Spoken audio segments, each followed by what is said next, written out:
I'll give you the benefit from sort of the brokerage level and then also from the agent level. So starting with the brokerage level, at least, as a case study of one here, I've found that it's really helped me from a recruiting standpoint and also from a retention standpoint for my agents. Recruiting, because I can just tell someone who's interested in joining our brokerage of just saying, hey, here's this one proprietary platform. All you got to do is you log in and you have access to every single tool. So you don't have to worry about buying any other third-party, subscriptions. You don't have to have a million tabs open. Everything is fully integrated in our online ecosystem.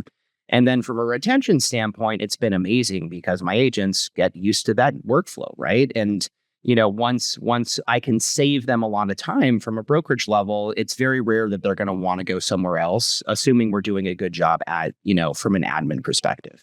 But from the agent level, it's been really interesting. I'll tell you how we've done it, specifically talking about the buyer representation with offer of compensation, the magical August 17th date that we're all shooting towards. So with StackWrap, you can pin certain items to the homepage dashboard, right? Very easy to pin, unpin things. So what I did at Craft & Bauer is that I built out, and again, this is very proprietary towards us, but it is a good kind of representation of this value. So I built out these custom landing pages for every single agent at my brokerage, and it consolidates a lot of different things, right? Everything from their custom buyer presentation guide that we've turned into a digital version so a buyer can kind of flip through that. On Flipstack, we've provided marketing materials and value propositions about the agent, and we've also embedded a copy of the actual contract on this landing page. So that's been an amazing tool. But in regards to StackWrap, what I've done is I've pinned that specific tool to each one of my agents' home pages, right? So now it's very easy to access. Let's just say that they're sitting down with a buyer and they have their laptop.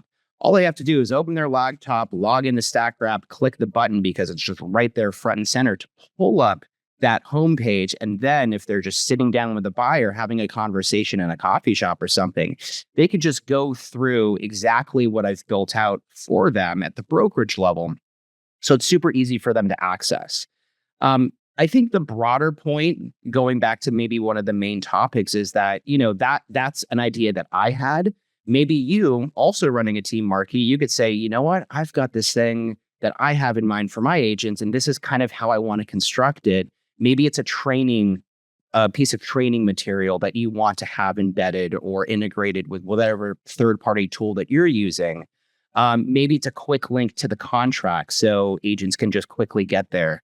So really can be constructed however someone wants, but at least for us, it's been amazing just because it's, I can throw it on the homepage dashboard for however long that I want to have it living there. And then, if I ever want to take it off, just super easy for me to click a button and take it off of the homepage dashboard. And maybe I stick it somewhere else within StackWrap. So that's kind of the value there.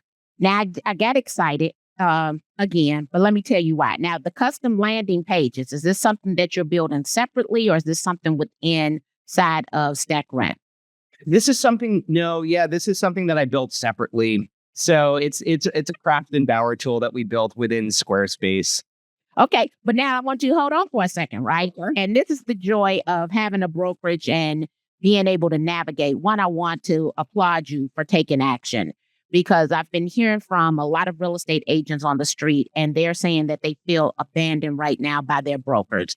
Their brokers are not being progressive enough for them to navigate the shift and the change that will occur on August the 17th